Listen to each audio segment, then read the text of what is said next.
Welcome back to Sitcom Archive Deep Dive Overdrive. This is the second episode of our podcast, but it's actually the first episode proper, if you like, because we're going to have a look at the first ever episode of The Good Life, which was entitled, can you remember, Al?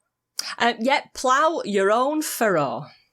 That's right, Plough Your Own Furrow. Actually, we should, we're such amateurs, we should say hello as well. I'm Eggs Benedict, your co-host. I'm Alison. Your other co-host. Yes, just here for the ride. And we've been a bit lax, but since our first episode, we've invested in some proper recording equipment. So hopefully this one's going to sound substantially better than the first episode, which, as we said at the time, was recorded with a piece of string and some cups. Yeah, all the way from New Zealand to Bolton in Lancashire. But yeah, it does feel. I'm impressed. I'm impressed with our setup now. It feels authentic. Yeah, and if our podcast ever becomes big, people then just comment slagging us off for our unprofessionalness and. Yeah, that's they all thought right. They were good. They thought they had it sorted, and it sounds so shit and tinny. Because they had a microphone that was red. Oh well.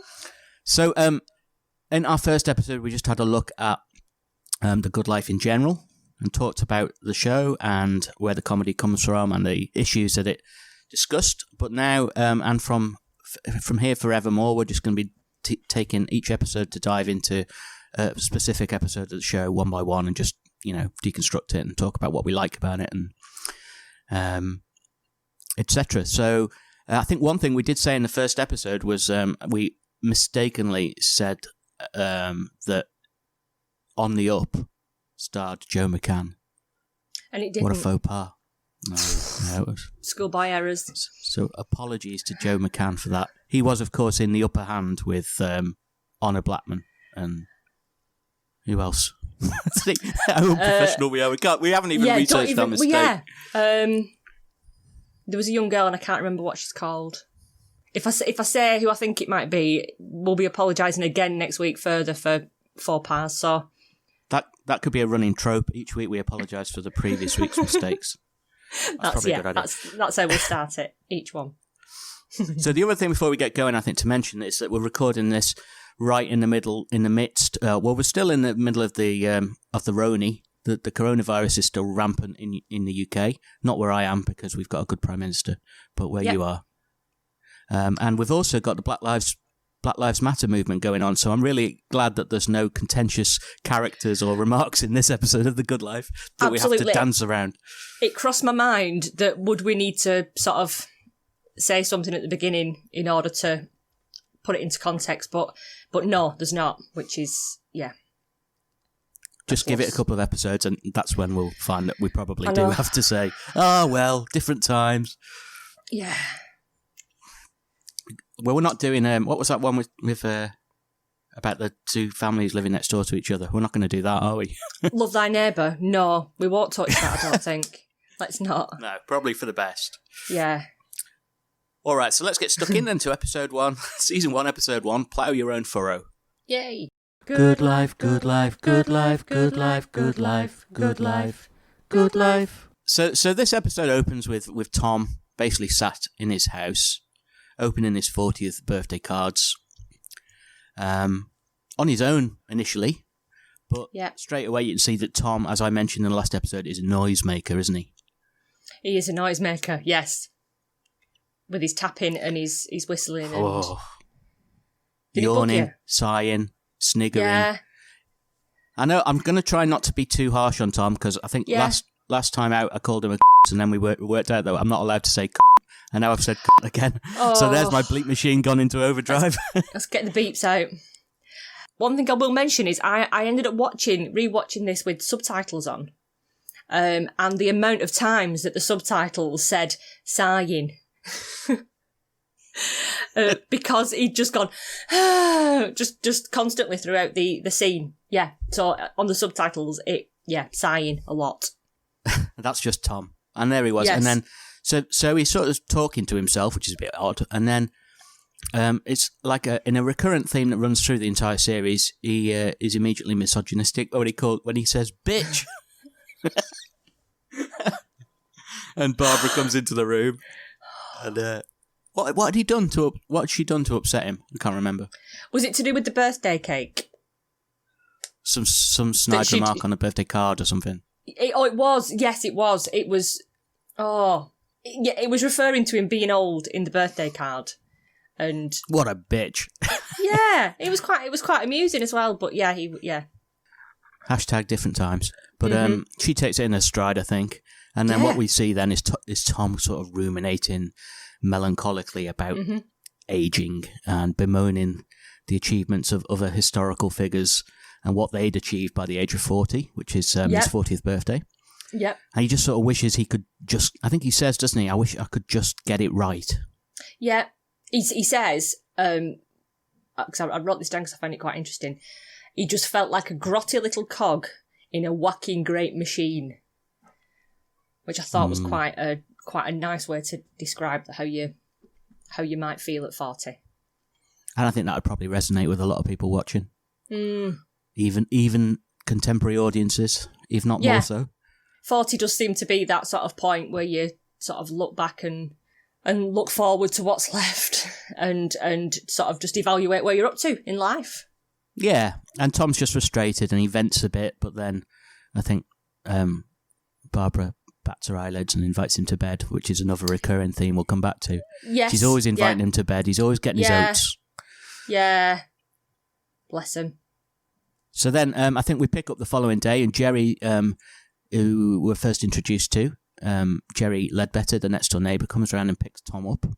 Yep. For work. They both work in the same place, Tom and Jerry. Tom's a draftsman. And Jerry picks him up in his bright yellow boxy car. And I don't know if you noticed, Al, but it was an automatic. Was it? I didn't spot that. Yeah. I mean, he's doing well for himself, isn't he, Jerry? But he's driving an automatic in 1974. So good for Jerry. And then you got Tom and Barbara's silly Dalek routine as they're leaving the house. Yeah, that I don't know why that I'd missed that before, and I don't know why, because it was really, I felt a bit embarrassed for him watching that bit with the robots. It was a bit, but it does give you the first insight of them being very playful and silly, which more of later on in the episode with the bird bath as well. Well, yeah, I mean, I think this episode, we'll say so at the end probably, but it's not really high on humour. It's very much set in the scene. There's not much to laugh at in it. And I suppose they needed a bit of lightness.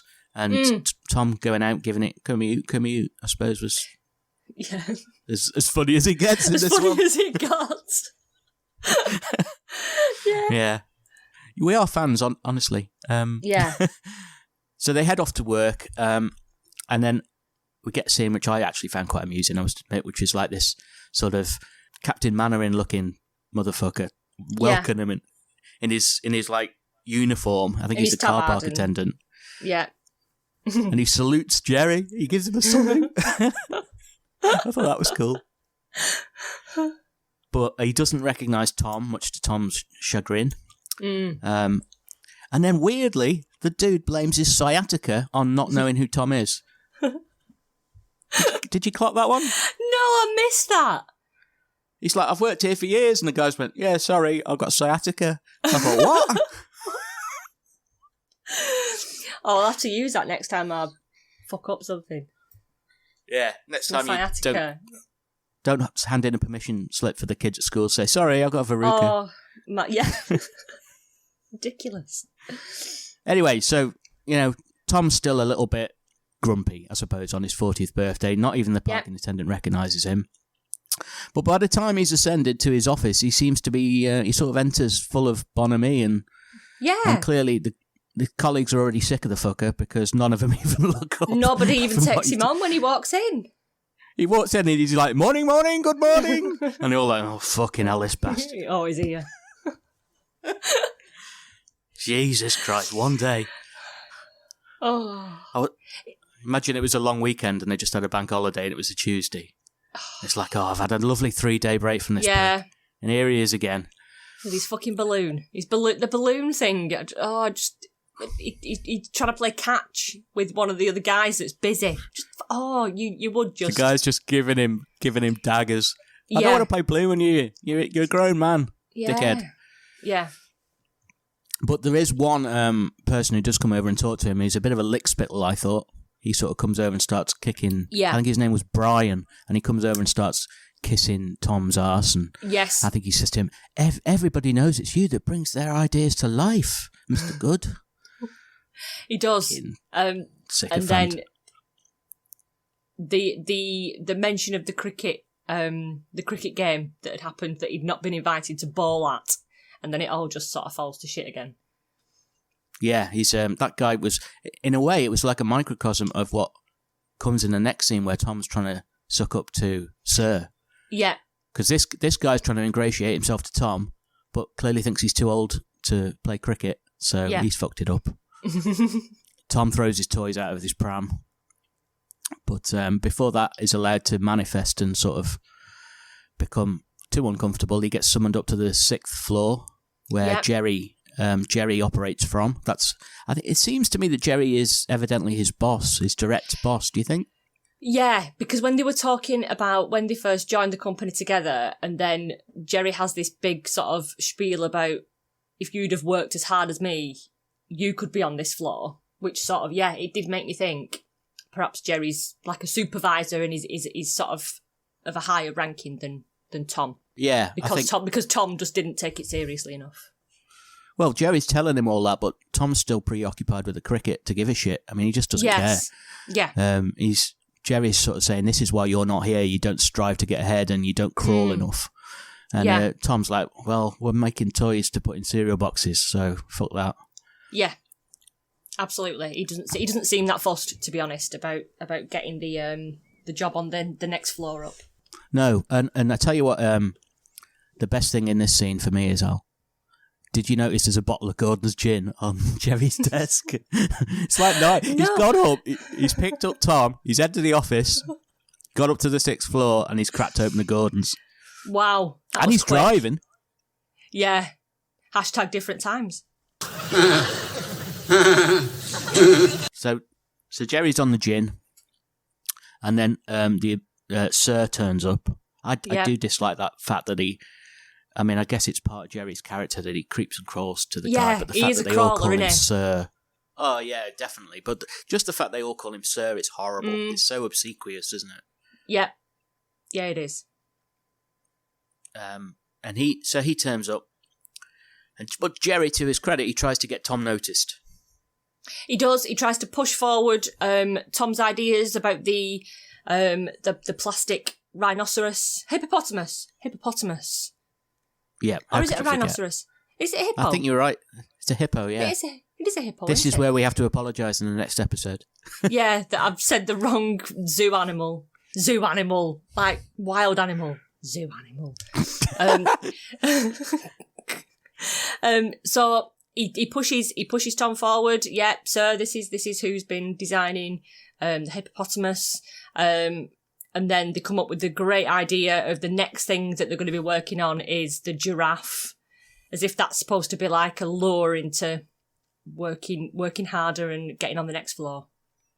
And of course, Tom once again could not give a flying shit about any of it, and struggles to feign interest, and just basically laughs about the whole thing and runs away before he corpses completely and fucks it up basically. But I mean, we cut then, don't we, back to Tom at home. Yeah. With Barbara listening to classical music, slumped in his armchair in front of a roaring fire and drinking a glass of wine, and he just couldn't give it. He's telling Barbara about it, but he couldn't care less. He's basically he's lost interest whatsoever in his job. The fact that Barbara joins in as well, she's sort of almost like poking fun at his job. So if he needed any convincing that the job really wasn't going anywhere and it wasn't for him, that almost puts like a nail in the coffin before what happens next for me.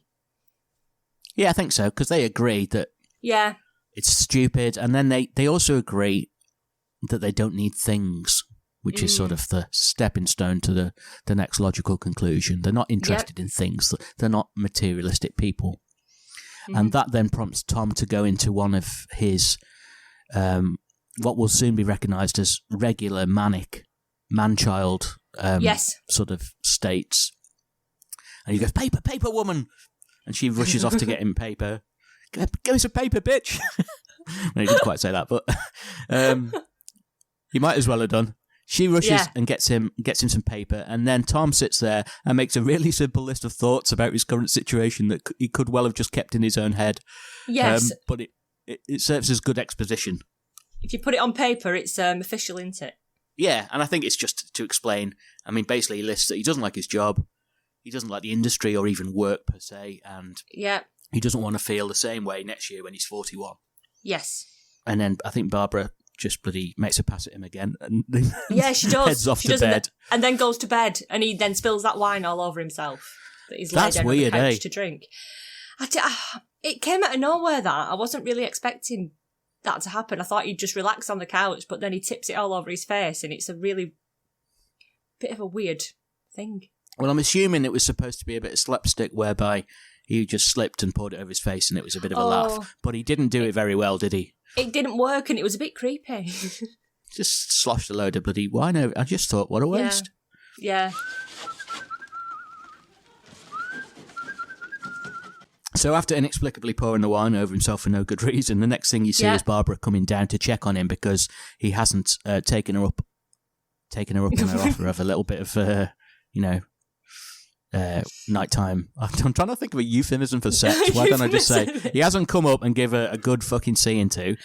Yeah. So she comes down to think. She's thinking to herself, "I'm Felicity Kendall. Why the hell not?" She comes down to find out what Tom's up to, and he's still in his mania, isn't he? Yeah.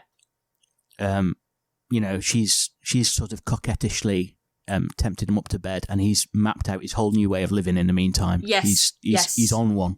I quite that scene when she comes downstairs, and when you think about what your response might be to come down, and then your partner has mapped out the rest of your life for you. The fact that she didn't laugh to start off with, I thought was quite sweet.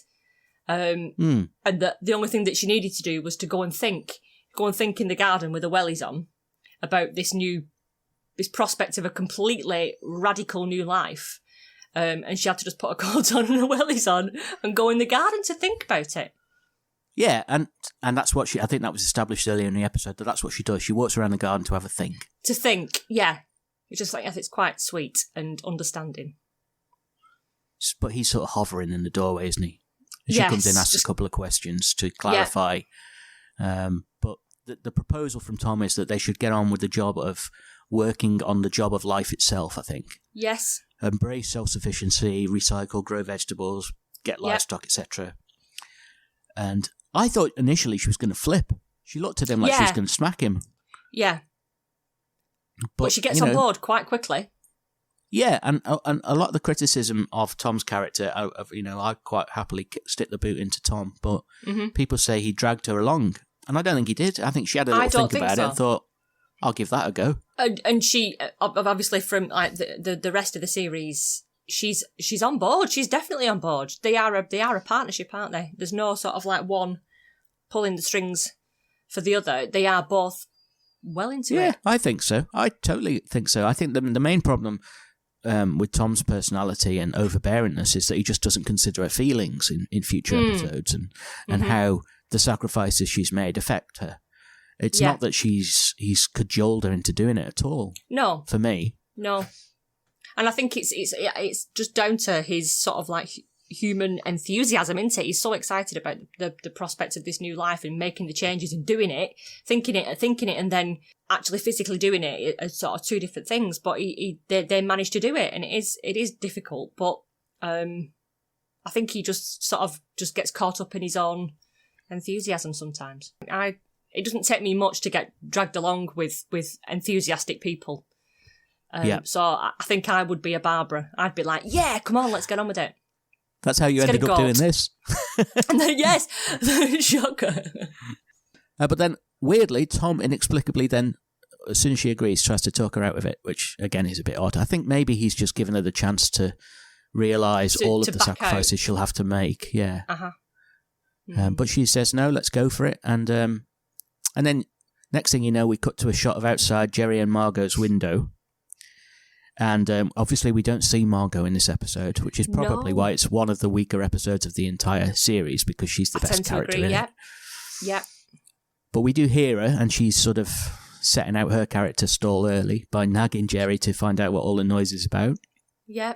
And Jerry reluctantly gets up and has a look out the window, and he sees the Goods dancing in their goldfish pond, celebrating their life-changing decision to his bafflement.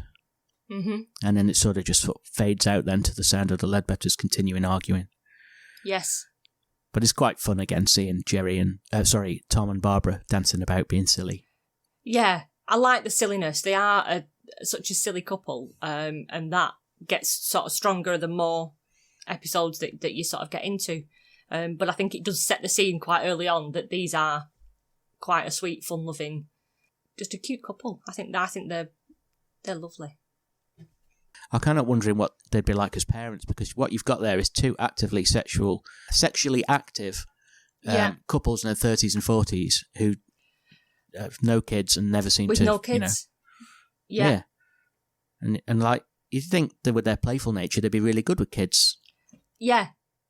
It's it was one of them things, watching it as like a child, I suppose, on like reruns on TV. That was one of the first things that struck me, because obviously some of the humour as a child went over my head. You don't quite understand what's going on, but you can see that it's the fun characters, and I definitely liked them. But the fact that they didn't have kids, you didn't see that often on TV. It was always families, or it was older people, but people that are sort of like our age, I suppose, and children not being present in that story. Was, I suppose, I don't know, quite radical, really. I suppose people did have kids older, probably, in the 70s than they do now. Yeah. But still, I mean, the age gap between the two couples is over 10 years in both cases, isn't it?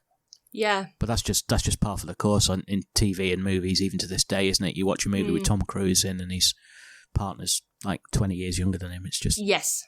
It's part of the patriarchy. It is. So, I think, just to finish off the episode, the next day when Jerry comes around to collect Tom for work, he sees an array of industrial farming equipment, which Tom has miraculously procured overnight. Overnight, with no internet. It really struck me as how quick he managed to do that without sort of being able to, let me just Google where there's a small holding and try and get hold of these bits and pieces, and there's a goat coming at lunchtime. How has they managed that without the internet? He's running on adrenaline. He's probably sprinted to the farmer's market, haggled with a guy, and then towed it back like himself, pulling the whole thing behind him. He's still just in a shirt and tie. Yeah, he still had a shirt and tie and a jumper on doing all this as well. Yeah, well, he had that green jumper that he wears for the rest of the series. Now he's not. Yes. Now he's not an employed man. But he's still got his shirt and tie underneath, which I found quite funny. That he was ready to get stuck in with ploughing the field, and he's in a shirt and tie doing it. He's still irritatingly cheerful at this point, and he declares that he's sacked Sir, and he's not coming back, and he's embracing this new life. And Jerry declares them totally insane, and he's clearly a bit concerned about the impending arrival of a goat, which I think sets the scene for the next episode. Yes. And then we just fade out to the credits as Tom begins churning up his pristine lawn. I know, quite shocking, that. It's like something out of a horror film. You watch mild horror films. That's what scares you. Oh, it made me, it made me feel a bit ill. Did you enjoy the episode? I did enjoy it, yeah. As sort of a scene setting, it's very, very clear, isn't it, what the story's going to be about. And I quite like that, the fact that it sets the scene for each of the characters. Knowing what you sort of know from watching the remainder of the series about Margot, for example, like watching that first episode, you've no idea what's coming with regards to Margot, and that makes me feel quite excited. Rewatching the first episode made me feel quite excited that we don't get to see her, but then she's like displayed in all her splendour from that point onwards. Yeah, and I think to a certain extent, the writers didn't know what a big part of it she would become either, because it became an ensemble between the two couples. It was probably they were more supporting characters. It originally envisaged as supporting characters. and they just grew to be more than that, because that's what good writers do. They adapt to the way that the direction of the actors are going. Yeah. I enjoyed it. I think it is the least humorous possibly of any of the episodes, but it's necessarily that way, isn't it? I think seeing the bird bath. It's not a bird bath, is it? It's the goldfish pond, isn't it, in the garden? Seeing that bit sort of gives you a bit of a glimpse of the humour that's sort of to come. But no, it's not really sort of played for laughs, is it, really? No. It's almost foreshadowing of that scene where they're all pissed later on and they're all dancing in the garden, isn't it? Yes. It's one of the best scenes of the entire show. Oh, I'm looking forward to that. So, I'll tell you one thing that I'm embarrassed to admit to you, though, Al. What's that? Didn't realise until we started making this podcast that Surbiton is a real place. Yes, it is. It's in Surrey. I just thought it was like a pun on like suburbitans or Yes. So, like Surrey and suburbia, all sort of in. Yes, I can understand that. I just felt a bit. But it is a real place.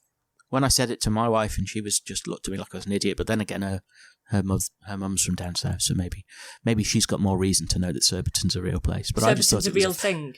Yeah, I thought it was a fictional TV land, like Royston Vasey or something. Yeah. So in the first of what's going to be a regular series, because Al's particularly enamoured with the fashions of the 70s that are on display in this show, we'll have a little trip over to Al's Fashion Corner. Fashion corner, fashion corner. Fashion corner, fashion corner. One of the first things that struck me about this episode in particular is it's quite the fashion in it is quite dull. That sounds a bit judgy, but there's not much to go off. I think I mentioned earlier about Tom and his shirt and tie underneath his jumper when he's going out to sort of like work in the field. But I think that's again of a time, because I remember my granddad would be doing odd jobs in a shirt and tie around that time, and it must have just been what you did. You just put your shirt and tie on and a jumper over the top. But I think it was a little bit middle class thing as well. I don't know if necessarily the most blue collar type workers. Like I had two granddads. One was a docker, and he wouldn't have been in a shirt and tie. No. But the other one, he worked for the Liverpool Echo, and so sort of delusions of grandeur a little bit. And he would always have a collar and tie on, even into his retirement. No matter what, every day he'd have a collar and tie with a jumper at the top. Yes. So maybe it is. It's like a certain sort of. Is it a class of person or a type of person? But yeah, that struck me as like, wow, that's a odd fashion decision for working in your garden. But that's of a time. Hashtag of a time. Jerry's ties. In this episode, it's something that I watch out for, because I think Jerry's quite a sharp dresser, and I don't think he would look out of place sort of around town now. I think he's definitely got good fashion sense. I don't know whether that's sort of like a Margot influence, but his ties in particular are something that strike me, and he does wear a tie in this episode, and it is amazing.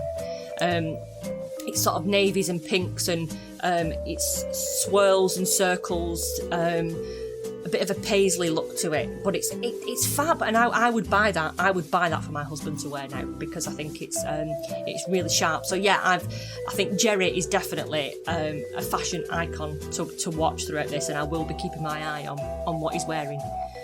What about Sir? Did you think much of Sir's get up? Because I can see, knowing your husband as I do, I can see him get. He's like Captain Peacock looking motherfucker, isn't he? Yeah, Captain. Get him to. I'd love to see Johnny dressed up like Captain Peacock. Johnny That'd dressed be great. Yes, yeah. There's like with suits. I think suits of the 70s fascinate me, because they're like the cut with the like the flared bottoms to a suit.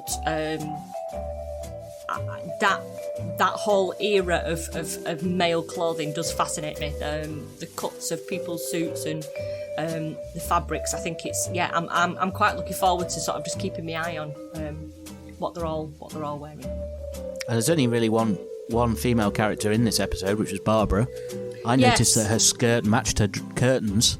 The curtains matched the drapes. It's all very sort of like Laura Ashley, flowery, floaty prints, I think it's women's clothes in the 70s, unless you were going to go extreme Margot, generally quite dull and just big and flowery. Do you think they missed a trick not getting Barbara to be a bit more, at this point where she's got disposable income through Tom? Do you think maybe they could have had her glammed up a bit more to show her sacrifice later when she's wearing? I do, because I don't think that the line between sort of still working, still in his job, to then breaking free of that and then working for themselves at home. There's no real... I don't think you see a big jump in the way that Barbara dresses. No, I agree. Or it's not that noticeable. Maybe as time goes on, I might have to do an apology because there is a marked difference. But after watching the first episode, I can't think of anything sort of drastic that happens with regards to Barbara's fashions. No, she takes a back seat very much. It's really just about Tom and his decision, isn't it? So one of the things I think we said we were going to do is we're going to do some power ratings for the 4 main characters and keep track as we go along. And we can give them marks out of 5, with 5 being top and 1 being bottom for their performance in the episode. And that might be to do with their comedic performance, or just the character getting what they want, or the character acting in a human, kind way. Yeah. So who's your sort of most valuable player in this episode? I think Barbara. Right. For being on board and getting dragged along with the enthusiasm, because I can really identify with her. Okay. And I've gone for Tom, which is probably the first and last time that I'll ever do that. Because Tom takes control of his destiny, and he sort of puts together a cogent plan to execute it, and he manages to bring Barbara with him in a fair and equitable way. Nearly loses a point for calling Barbara a bitch straight off the bat, but I've let him off on this occasion. Yeah. In the words of Rick from The Young Ones, don't you dare say anything against Felicity Kendall. So I've given it to Tom, you've given it to Barbara, so they've got a point each, and we'll see how that progresses. Excellent. I don't think it's beyond the realms of imagination to say that we both expect Margot to win this. Yeah. She's once she's there, it will be difficult to not just award everything to Margot. Definitely. But she's at a disadvantage in this episode, as she's not in it. No. And the other character who's not in this episode, I'm cheating a bit here, but I think constitutes a character almost, is the Goods Kitchen. I think the Goods Kitchen is like a character on its own. It's got so much presence, and it's where so much happens, isn't it? It's so recognisable as being the part of the good life. It did. In fact, at one point, I did question whether for the pilot did they use a different sort of set altogether, because it seemed to be obvious by its lack of being there. Yeah, the kitchen. Well, I think they recorded the pilot and one other episode to use later in the series if it got picked up, and then obviously creative decisions probably meant that everything changed or not so much changed, but grew organically as it proceeded, and the kitchen became. I think the kitchen is the sort of centerpiece and the crux of where all the action happens, in my mind at least. Yeah, definitely. Very recognisable. Looking forward to the kitchen being in it from here on out, I guess. But I had a question, and it was a lack of understanding something, but you might be able to help me out. When Jerry goes to pick Tom up in the final scene where Tom's ditched his job, Jerry's got a plaster over his eye. Is that explained? Yeah. I just, when I saw it, I rewatched the scene previously where him and Margot are arguing in the bedroom. And I thought, has she clonked him with something? Yeah. Because he has a plaster over his eye. Yeah. He's got a plaster over his eye. I might need to revisit again and just... He didn't clock his head when he was shutting the window or something. That's what I thought. Is it something that he's just caught his head? I might need to just revisit, and I'll report back to the next episode. We'll probably never know this, but it's probably Paul Eddington was pissed the previous night and he fell over and smacked his head. Lots of gin. Yeah, probably. Gin and automatic cars. Yeah. Jesus, yeah. Drinking gin at 9 a.m. No wonder he's got a bloody bad head. And there was another thing that struck me, because I'm quite a big fan of like brutalist architecture and concrete and new towns and the look of sort of like 70s suburbia, which I know it can be quite dull and off-putting, but I just find it quite fascinating.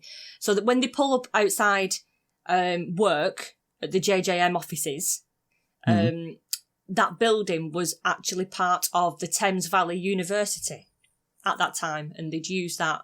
But it's now I think it's now been demolished, but it was in disrepair for years and years. And online, there are pictures of the inside of the actual building itself, just rotting, but someone's been in and sort of broken into it and taken photographs, which I found personally quite interesting. Wow. I didn't know that, but then I've got sciatica. Well, there we go. Why would you know then? Good life, good life, good life, good life, good life, good life, good life. So if you've enjoyed listening along and you want to get in touch, we'd love to hear from you, whether it's good or bad. Get in touch via Facebook through SADDO Podcast, on Twitter at SADDO Podcast, and on the website at saddo.club. And it'd be great if you want to subscribe and leave us a review on iTunes or wherever you listen. Okay, so if you want to join us next week, we're having a deep dive into the second episode, Say Little Hen. See you then. Bye.